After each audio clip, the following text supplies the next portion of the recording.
Greetings, YouTube. Another day, another forum post update from Kabam, and I say that with full appreciation, believe it or not. Transparency and reliability are two things Kabam has committed in the past few years to do better. And I really do think, in large part, despite the state of the game in terms of parry and dexterity, which, by the way, today, just aside, in Alliance Quest, I have died twice, because the game has chosen the exact moment the fight starts to crash. And you just have to look at it and think, well, I'm actually thankful I have some Alliance Quest potions expiring from the compensation, because otherwise I wouldn't be very happy. Alright, that brings us to the update of gameplay concerns affecting parry and dexterity. Greetings, Summoners. We wanted to update you on the issues that players have been encountering since the release of patch 32.0. First, we want to thank you all for your patience and understanding. We know that this has caused trouble for our players and that this is never something that we want. We are happy to announce an update. 32.1.1 is coming later today or tomorrow at the latest. This update will start to make controls more reliable once again. 32.1.1 will not 100% resolve the issue, but should improve upon where we are now. We are not done working on this, but want to get an update that improves gameplay out to you all sooner rather than later. If you'd like a little more insight into the situation, you can read on below. As we mentioned earlier, we believe that a recent update to our game engine is the cause of the problems that players are experiencing. We think that we have been able to identify what caused this issue and are working with our partners to understand these changes right now. Well, as somebody said once when I bought a new car, I hope that engine's under warranty. Making those improvements will be a lengthy process where we will be overhauling a large part of the game to work with this engine update. Our goal with this update and larger overhaul is to make the controls reliable within the game again. This means that you should be able to reliably parry, dexterity, evade, and commit actions in a way that players can count on again.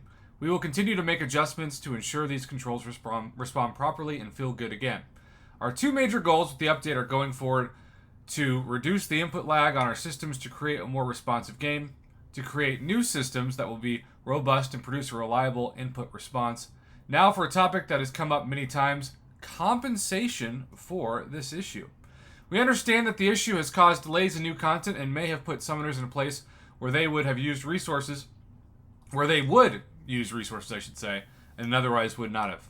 Over the last month, we've addressed issues in Alliance Quest with potions and revives, glory, and map crystals, and some smaller compensation packages for single-player content.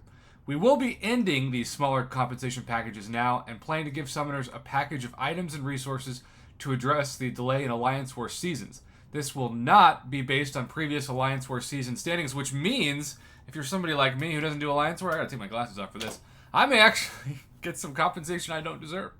I always appreciate that. Free stuff is free stuff. Spent resources as well as some gifts as a thank you for sticking with us while we work to address this problem. These packages will be based on your campaign progression level. Well, again, I'm the top Thronebreaker progression level, though that has nothing to do with the fact that I don't do Alliance War. As mentioned above, additional adjustments will continue to be made over time, but we're choosing to forego our usual rule of wait until everything is fully resolved, and we'll be working on getting this out to summoners by the end of the month. Well, it's August 12th right now, so hopefully that's in the next week, in a week and a half? I don't know. After 32.1.1 has been released, we will be resuming Alliance War seasons on August 18th, and the first week of qualifiers for Summoner Showdown on August 16th. Alliance Quest will remain free for the time being, but there won't be any more weekly Alliance Quest compensation packages. I'll miss the glory coming to bargain. I realize some people were annoyed because it wasn't revives and potions, but it is what it is. So to recap all of this, we have an update releasing today or tomorrow that will begin to address the issues we've recently been experiencing. Future versions will continue to improve on these issues. Alliance War Season 28 will resume on August 18th, which is in 6 days. Alliance Quest will remain free for the time being. Summoner Showdown will commence on August 16th, which is in 4 days.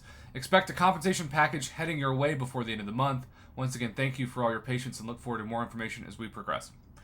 Again, this was a well-written post that, I gotta say the big thing.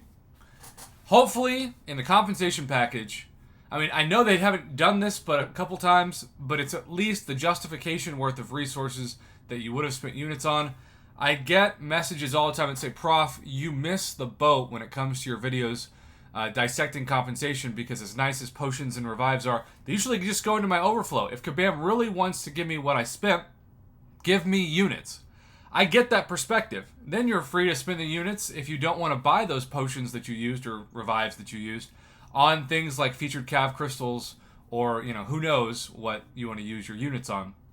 But Kabam, that's the one thing about their compensation that they have just not wanted to make a historical benchmark is units. I wish that was not the case, but I feel like when we say wish that Kabam would give 1,000 units in a compensation package, as great of a thought as that is, it just sets us up to be disappointed because that's not something they historically do. Now, with that being said, I'd of course be all for it for so many reasons, but I don't want to get people's hopes up because it makes no sense for me as a content creator of this community to demand something that we've never seen before. It's like I call it the 6-star Nexus vultures. Anytime the game goes down for 5 seconds, I get messages, like a lot of messages, like an unhealthy amount of messages. 6-star Nexus, 6-star Nexus, 6-star Nexus. And I'm like, they're not going to do that. And now you've seen with this new compensation, which sounds like it's going to be pretty dang legit, if they give a 6-star Nexus, it may be reserved to, say, only Cavalier players, or, God forbid, only Thronebreaker players, which I would not be for. By the way, that's just an example. That is not for me going on record saying we're getting a 6-star Nexus in compensation. Now, I don't know what we're getting, but what I do know is that historically speaking, when the game also thanks you for sticking with him, it's something like a 6-star crystal worth of shards, 5-star shards, and then the usual amounts of revives, potions, etc. Which, given how difficult the final chapter of the Summer of Pain looks to be, we're going to need all the revives and potions we can get. So that is the update. I appreciate transparency, and I do believe a big compensation package, the biggest we have seen considering they used words like smaller compensation for the previous, is coming by the end of the month. And when Kabam says the end of the month, hopefully it's actually before that, like in the next week to week and a half, 2 weeks. But we just got to be patient, and also, of course, immediately speaking, the best thing we can do is have this new update actually work and fix some of the issues with the game. Personally, even though my inputs are dropping every now and then, and parry and dex are not working every now and then, the game crashing is still the worst aspect. I can deal with a parry that doesn't register. I'll pause the game, I'll flip the game around, I'll minimize it, I'll bring it back. Even in an Alliance Quest fight, that only takes like 15 seconds and I can still finish the fight. But when the game crashes, you're screwed. Especially in Alliance Quest or Alliance War.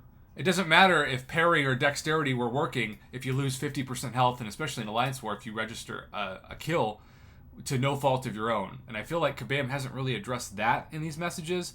And for me personally, that's what's affecting me the most. It's not that these things aren't affecting me, but if there was like a pie chart, game crashes, and then of course lag inputs, which hopefully is also going to be addressed in this, are the two things. It's like 80% lag and game crashing, 20% parry and dexterity. Maybe your pie chart looks different, but that's what's going on my account.